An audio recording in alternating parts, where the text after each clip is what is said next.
यह दिलचस्प राजनीतिक सफर को डिकोड करते हैं। एक तरफ उनका बिल्कुल जमीनी स्तर से शुरू हुआ कमाल का उत्थान और दूसरी तरफ 2026 के बंगाल चुनावों का वो बड़ा बवाल। ये एक ऐसी कहानी है जिसमें राजनीति के सारे रंग हैं, उतार चढ़ाव, सत्ता के बदलते समीकरण और बहुत कुछ।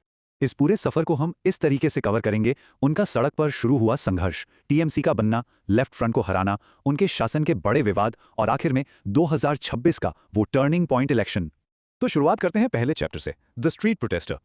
यहीं से एक निडर नेता के रूप में उनकी पहचान बननी शुरू हुई, जिसके पास कोई बड़ा राजनीतिक बैकग्राउंड नहीं था, बल्कि वो सीधे सड़कों के संघर्ष और जनता के बीच से उभर कर सामने आई थीं। अगर हम 1970 और 80 के दशक की बात करें तो यही वो वक्त था जब उनके राजनीतिक बेस की नींव पड़ी। फिर 80 और 90 के दशक में इंडियन नेशनल कांग्रेस में रहते हुए उन्होंने लगातार विरोध प्रदर्शनों के जरिए अपनी एक ऐसी सॉलिड जगह बनाई जिसे इग्नोर करना नामुमकिन था। लेकिन सच कहूं तो गेम बदला 1997 में। इसी साल उन्होंने एक बिल्कुल नई राह चुनने का एक बहुत बड़ा फैसला किया। और यही हमारा अगला बड़ा पड़ाव है, टीएमसी की स्थापना।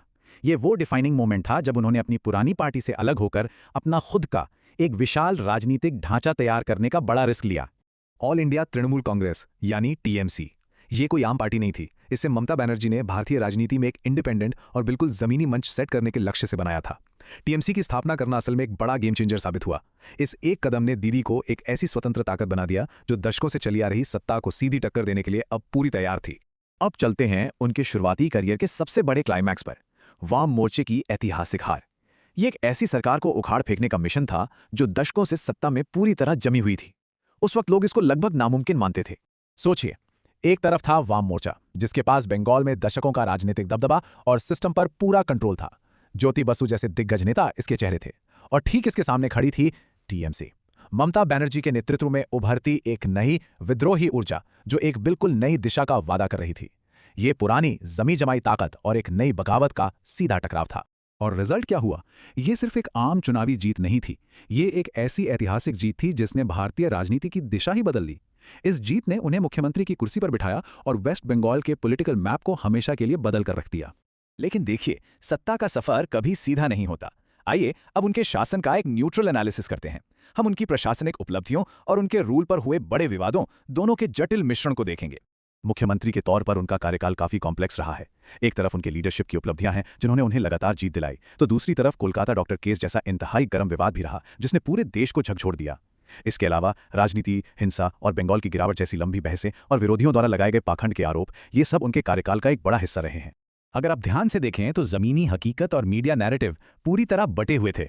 बाईं तरफ की नैरेटिव उन्हें एक निडर नेता की तरह देखती है जिसने आम जनता के हक की लड़ाई लड़ी और राज्य की राजनीति को नया आकार दिया।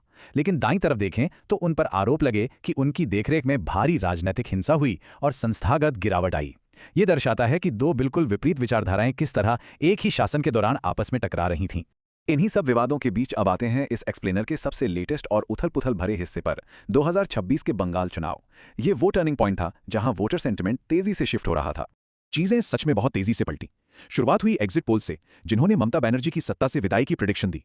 इसके तुरंत बाद टीएमसी और बीजेपी के बीच एक जबरदस्त राजनीतिक टक्कर शुरू हो गई जिसने पूरे राज्य का माहौल गर्म कर दिया। और फिर आया सबसे बड़ा मोड़, टीएमसी का ही एक पुराना और करीबी नेता अचानक से इस पूरे गेम को पलटने के लिए सामने आ गया। इस पूरी चुनावी आंधी का रिजल्ट बहुत चौंकाने वाला था। बंगाल के नए मुख्यमंत्री बने शुभेंदु अधिकारी। एक वक्त पर टीएमसी के अंदर पावर होल्ड करने वाले नेता का यह उत्थान, जहां वो अब उन्हीं के खिलाफ खड़े होकर राज्य के नए मुख्यमंत्री बन गए, ये सत्ता का एक बहुत बड़ा बदलाव था। ये पावर ट्रांजिशन कितना बड़ा था, इसे हम इस टेबल से समझ सकते हैं। 2026 से पहले का दौर, मुख्यमंत्री ममता बनर्जी बड़े विवादों के बीच अपनी विदाई प्रेडिक्ट करने वाले एग्जिट पोल्स का सामना कर रही थीं।